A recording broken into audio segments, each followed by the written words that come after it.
tons of loot. Oh. The Dark Zone. It's lawless. It's lucrative.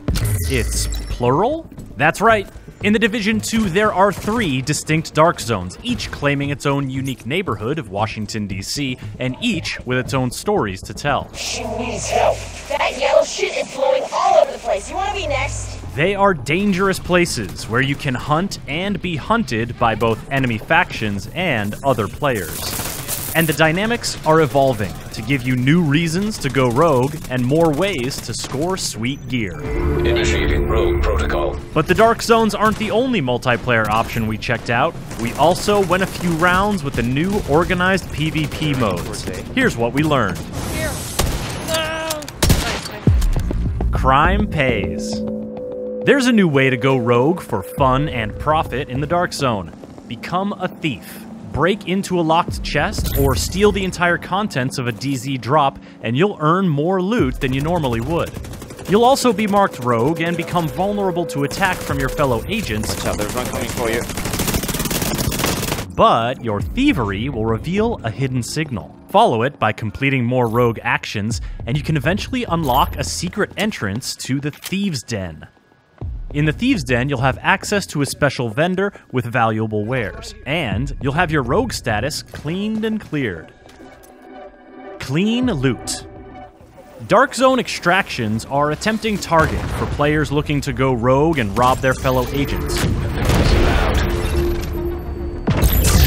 So securing your contaminated loot is always a bit risky.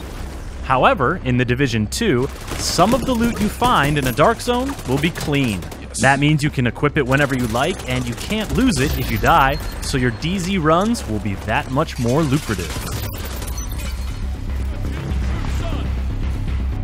Normalization. If a player with powerful gear rolls up on a player with weak gear, the results could be messy. Oh, get stuck. That's where normalization comes in.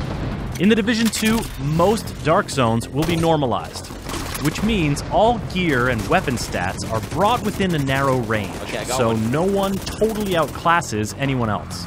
While you can still take your prey down quickly with a clever ambush, you now have a better chance to react, survive, and decide whether you want to retreat or push the engagement. They're flanking right. Flanking right. Down, I'm down.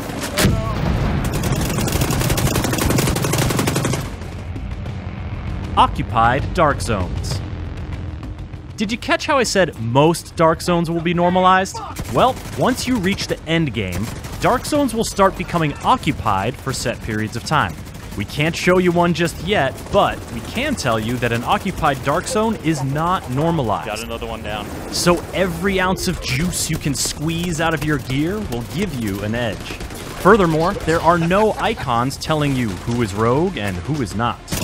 And friendly fire is always on. Kinda makes you wonder what sort of loot is in store for players willing to brave those conditions. Shades of Rogue. Take this short quiz to discover how rogue you are. Have you just entered a Dark Zone or only been fighting enemy factions? You are not rogue. Other players can't damage you unless they are rogue. Have you broken into a chest, stolen an entire DZ drop, or held down the button to toggle you and your teammates rogue? Rogue protocol initiated. Then you are rogue. You can attack other players to earn XP, gain currency, and steal their loot, but any other player can try to take you out. Have you turned rogue and taken out another player? You are now disavowed rogue. Your agent status is disavowed. The red icon means you are more visible on the map to other players, so watch your back.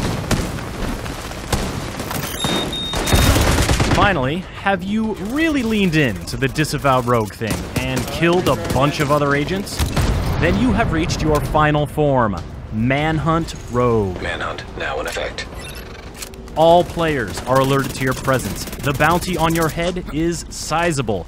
Knowing the 4 Dark Zone states is essential to living your best Dark Zone life, as is knowing how to clear them.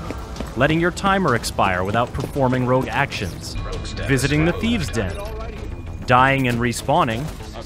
or hacking a Manhunt terminal are reliable ways to get clean. But if you want to double down, you can sabotage the Manhunt terminal. This will make your Manhunt more difficult, but also more rewarding. Just remember, you still have to find and access another terminal to lose the Manhunt and get your loot. Ease into it. Now, if you're having visions of getting jumped by other players immediately upon entering a dark zone, fear not. Your first visit to a dark zone will be a PvE mission, so you'll only have enemy factions to worry about. These missions give you a chance to learn how that dark zone turned dark, and get to know the lay of the land. For example, one of the DZs began as a depot for shipments of military gear, so be on the lookout for places that you can use the shipping containers and rail cars to your advantage. And keep an eye on the vegetation as well. Washington, D.C. is pretty overgrown these days, and the tall grass can obscure your position while you make sure nobody messes with your loot extraction. Cargo loaded, ready to go. Organized PvP. When you just want to mix it up with your fellow agents, Conflict is the place to do it. This is where you'll find organized PvP, with 3 custom-made maps and 2 modes at launch: Skirmish and Domination. Yep, here they come. Point Alpha was captured by your team. These fights will be normalized, just like the Dark Zones, and they'll be set up with skill-based matchmaking. He's right here. Conflict will have its own progression track and rewards, although I think we can all agree that scaring the crap out of other players with explosive crossbow bolts is a reward unto itself.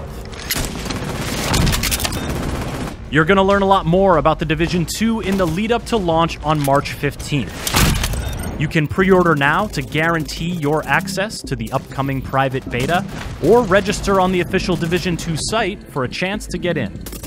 Be sure to stay up to date on the latest Division news by subscribing to this YouTube channel and by visiting us at news.ubisoft.com.